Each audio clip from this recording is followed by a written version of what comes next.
Magandang araw! Welcome sa AP9 Economics. Sa video na ito ay ating tatalakayin ang karapatan at tungkulin ng mamimili. Ipinaliwanag sa nagdaang aralin na ang ating pagkonsumo ay naapektuhan ng iba't ibang mga salik. Presyo ang pangunahing nagtutulak sa mga producer at mamimili na gumawa at bumili ng mga produkto at paglilingkod. Kadalasan, naisasakripisyo natin ang kalidad ng produktong ating binibili dahil mas nahihikayat tayong bumili kung mababa ang presyo. Sa panahong ito ng krisis, makakabuti na tayo ay maging mas matalino sa ating pamimili. Dapat pa rin nating isaalang-alang ang kalidad ng ating binibili. Ngunit paano ba maging isang matalinong mamimili? Paano mo masisiguro na ang iyong binili ay sulit sa ibinayad mo para rito? Alamin mo ang iyong mga karapatan at tungkulin bilang isang mamimili. Ang mga karapatan ng mamimili. Ang karapatan na magkaroon ng pangunahing pangangailangan. Ang pagkakaroon ng sapat na supply at tamang presyo sa mga produkto ay karapatan ng bawat mamimili. Dapat na isaalang-alang ng pamahalaan ang kakayahan ng mamimili sa pag-abot sa presyo at maging ang supply nito sa merkado lalo na sa mga pangunahing pangangailangan. Karapatan sa kaligtasan. Ang pagbibigay ng tamang impormasyon sa mamimili hinggil sa produkto o sangkap nito ay isang karapatan. Kaya naman, dapat isaalang-alang sa etiketa ng produkto ang sangkap nito, paraan ng paggamit, at mga babala sa lengguwaheng naiintindihan ng lahat. Karapatan sa patalastasan.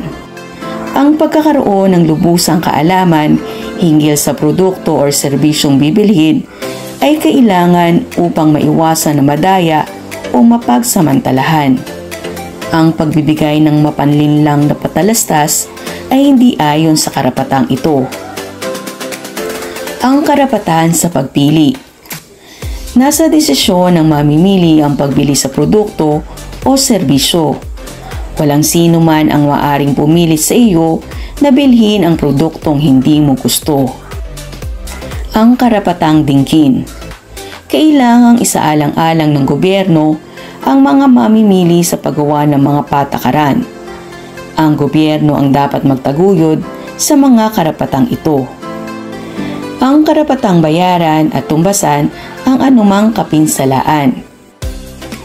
Ang isang depektibong produktong nabili ay dapat palitan o bayaran. Ang pagkakamaling makapagbigay ng mababang uri ng produkto o serbisyo, bunga ng kapabayaan o masamang hangarin ay dapat ding bayaran o tumbasan ayon sa kapinsalaan. Ang karapatan sa pagtuturo tungkol sa pagiging matalinong mamimili. Sa pag-aaral ng economics, lalawak ang iyong kaalaman at matututunan mo ang iyong mga karapatan at maipagtatanggol ito. Makakatulong ito upang makaiwas ka sa pandaraya o panloloko ng mga mapagsamantalang negosyante. Ang karapatan sa malinis na kapaligiran. Upang masigurado ang kaligtasan ng mga mamimili, kinakailangan ng inspeksyon pagdating sa sanitasyon ng mga pamilihan. Dito kailangang tiyakin ng bawat magnenegosyo ang kalinisan ng kanilang kapaligiran at paninda. Ngayong alam mo na ang iyong mga karapatan, pag-aralan naman natin ang iyong mga tungkulin. Tandaan, kaakibat ng iyong karapatan ang iyong pananagutan. Ang mga tungkulin ng mga mamimili. Isa rito ay ang mapanuring kamalayan. Tungkulin ng bawat mamimili na maging alerto at mapanuri sa lahat ng produktong kanyang binibili. Tungkulin mo sa iyong sarili na hindi madaya sa lahat ng pagkakataon. Pagkilos. Ang pagsasawalang kibo ay hindi nakakatulong upang labanan ang pagsasamantala ng mga mandarayang mangangalakal. Kailangan ng pagkilos at pagbabantay upang maipaabot sa ating gobyerno at komunidad na hindi natutulog ang matalinong mamimili. Pagmamalasakit na panlipunan. Maging kabahagi sa pagpapaunlad ng mga lokal na industriya. Kagaya sa panahon ng pandemya na marami sa ating mga kababayan ang nawala ng hanapbuhay at nagsara ang mga negosyo. Sa pagtangkilik natin sa mga lokal na produkto, ay makatutulong tayo upang sumiglang muli ang ating ekonomiya. Ang kamalayan sa kapaligiran. Tungkulin natin ang pangangalaga sa ating mga likas na yaman na siyang pinagkukunan ng mga hilaw na sangkap para sa paggawa ng produkto. Nakasalalay sa atin ang kinabukasan na masilayan at mapakinabangan din ng susunod na henerasyon ang mga yamang ito. Ang pagkakaisa. Ang pagtatatag ng samahan ay isang persang magtataguyod sa atin upang mapangalagaan natin ang ating mga karapatan bilang mamimili.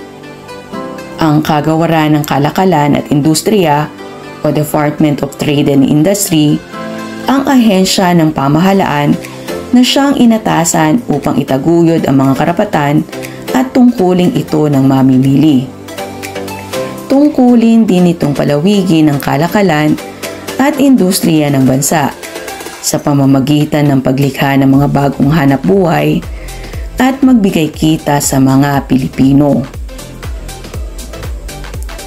Maraming salamat sa inyong pakikinig. Hangad ko na marami kayong natutuhan mula sa paksang ating tinalakay. Hanggang sa muli, paalam!